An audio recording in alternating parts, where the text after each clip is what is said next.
Bonjour à tous, aujourd'hui nous allons parler d'un livre qui s'intitule Les drames de la conscience, les amants de Pise.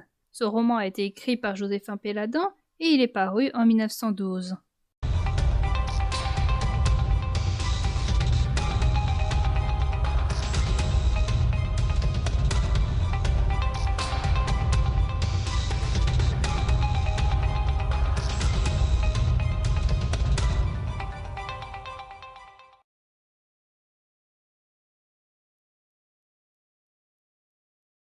En 1908, une femme qui s'appelle Simone et qui a la trentaine prend le train direction l'Italie. Elle est veuve depuis 2 ans de Marcel d'Avenant, un homme falot mais qui n'a pas rendu sa femme malheureuse. En allant en Italie, elle réalise un de ses rêves. Sa destination finale est Florence, mais elle s'arrête à Monte-Carlo. Elle passe chez Madame Marsolier, une mondaine ruinée qui pousse Simone dans les bras d'un homme marié que Simone envoie promener. Madame Marsolier envoie ensuite Simone dans un bal de Monaco où, une fois de plus, elle essaie de la caser avec un homme. Après ce bal, Simone décide de s'enfuir pour Gênes. Cette ville l'ennuie, lui paraît vulgaire, elle n'arrive pas à s'intéresser à l'art présent dans cette ville. Elle se dirige maintenant vers Pise. Dans cette ville, elle se sent enfin bien. Au Campo Santo, elle paie un prêtre pour lui faire visiter les lieux et lui expliquer les tableaux. À la fin de la visite, le prêtre lui parle d'un certain palais, mais elle refuse d'y aller ayant gardé un mauvais souvenir à Gênes des palais. À Pise également vit le comte Ugolino de la Gherardesca. Il vit dans un mélange de luxe et de pourriture. Son domestique, Battista, lui propose de vendre quelques objets de valeur pour pouvoir faire des réparations au palais qui est en train de s'écrouler. Ugolino est contre et il en veut à son serviteur de parler avec ce Sichem, qui veut lui offrir de l'argent contre certains de ses biens. D'ailleurs, Sichem, qui est un promoteur, vient lui rendre visite. Il lui propose de prendre soin de ses affaires sans frais. Ugolino devine bien que c'est pour ensuite récupérer ses affaires et faire du profit. Ugolino l'envoie balader.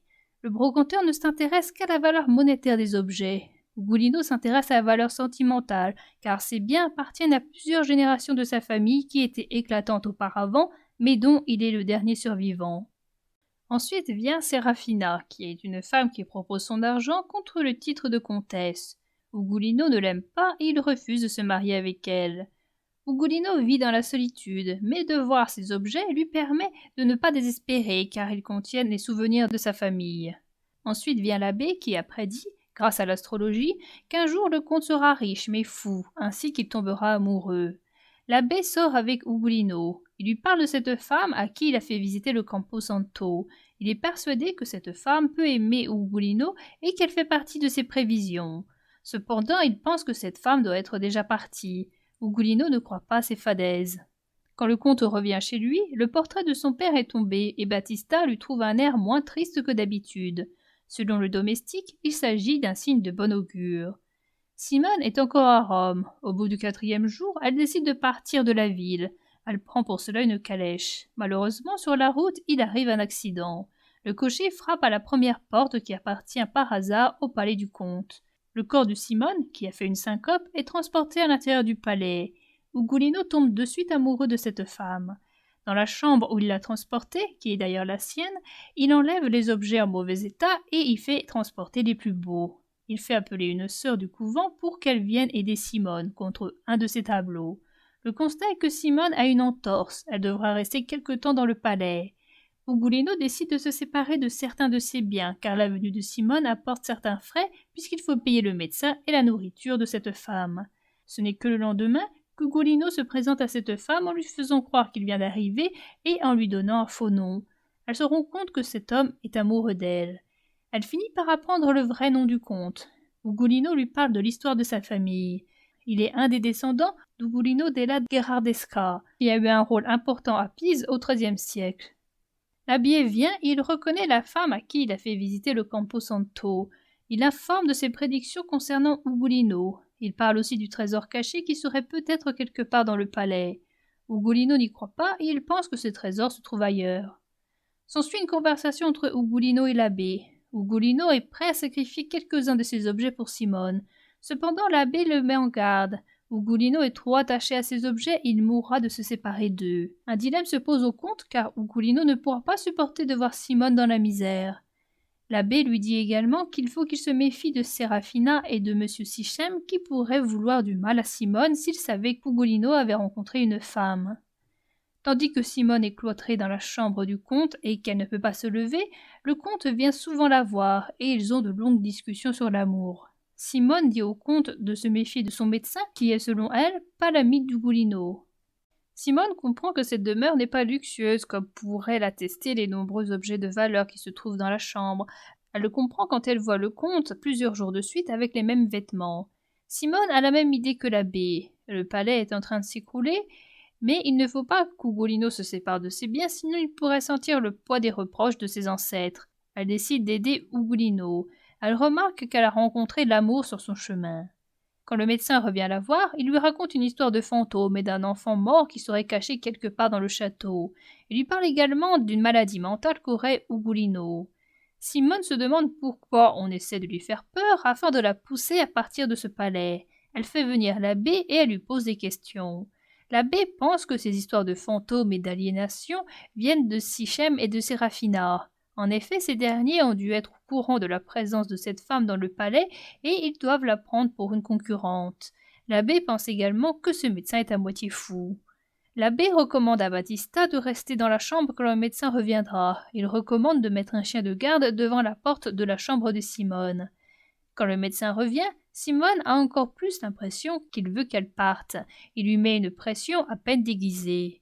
10 jours après son accident, Simone pourra de nouveau marcher le lendemain. Le comte en est attristé car il n'aura plus de prétexte pour passer de longues heures aux côtés de Simone à parler. Le dernier soir, le comte a encore une conversation avec Simone dans sa chambre. Simone s'endort et le comte reste car il aime la contempler. Le comte voit une forme habillée de noir entrer dans la demeure, puis dans la chambre de Simone. Il a peur que Simone se réveille et s'enfuit en prenant peur. Le comte étrangle ce fantôme noir et il pense l'avoir tué. Le comte va chercher Battista car il ne sait pas quoi faire du cadavre. Battista remarque que cette personne n'est pas morte mais encore vivante. En lui enlevant le vêtement qui lui cache sa figure, il remarque qu'il s'agit de Séraphina.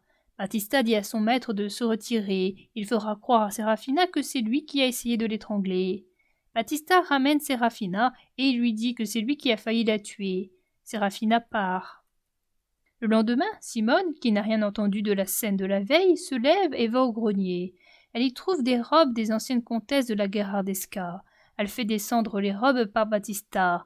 Elle déjeune avec Ugolino et elle lui dit de s'habiller ce soir avec les habits de ses ancêtres datant de la Renaissance. Simone reçoit la visite de Sichem qui a fait des recherches sur elle. Il devine qu'elle va devenir comtesse de la Gherardesca. Il lui révèle que elle et le comte vont avoir besoin d'argent et qu'ils en manquent tous deux. Quand ils auront besoin de vendre des objets, il veut être prioritaire. Simone n'aime pas cet individu et elle dit son désaccord. Sichem, en colère, lui dit qu'il peut faire interner le comte.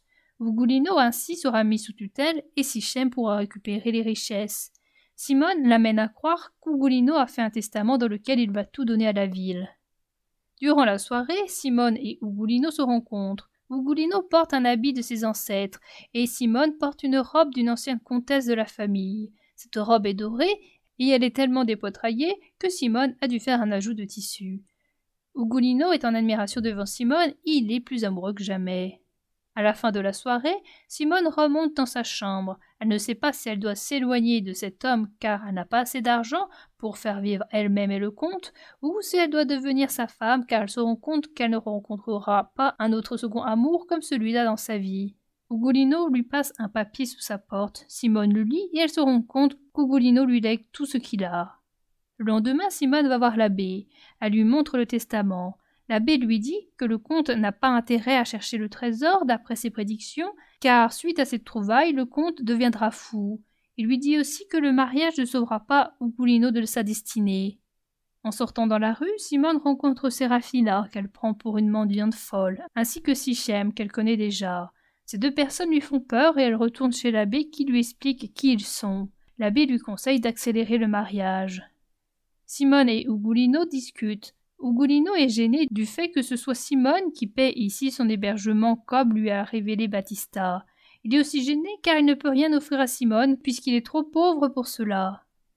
Simone essaie de le calmer et elle parvient à la laisser payer certains travaux dans le palais. Ugolino commence à gratter derrière la vie familiale, qui est une fresque, car elle se doute que le trésor doit se cacher derrière.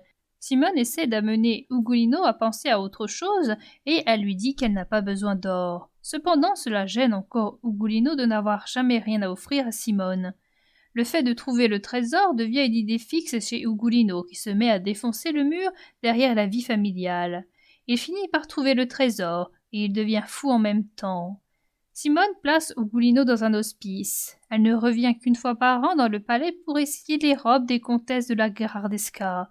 Le trésor est à l'oubli et son existence n'est connue que de deux personnes, Simone et l'abbé, qui ne diront rien quant à son emplacement.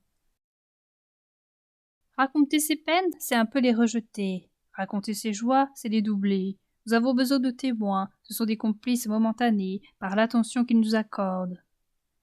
Après cette descente aux enfers de l'avenir, il remontait vivement au jeu du présent. Un intermède féerique s'intercalait dans son existence d'emmuré. Un être de beauté, d'intelligence et de bonté venait le consoler, l'éblouir, et lui laisserait en partant un ineffable souvenir. Il ne serait plus seul. Au soir, un fantôme passerait devant ses yeux, et les choses précieuses, vivifiées par son contact, lui rediraient les grâces de la chair disparue. Le regret ne vaut-il pas mieux que le vide, malgré la sentence dantesque? Il aurait un souvenir heureux pour la suite de ses malheureux jours. Même à l'état d'indicible humilité où il se tenait devant elle, il avait senti sa sympathie vive, spontanée, il avait plu. À cette idée, il s'aperçut qu'il marchait plus vivement, la taille redressée, la tête droite, le pas allègre. Il se trouva à l'extrémité du quai, au pont de la forteresse, sans apercevoir de l'espace parcouru.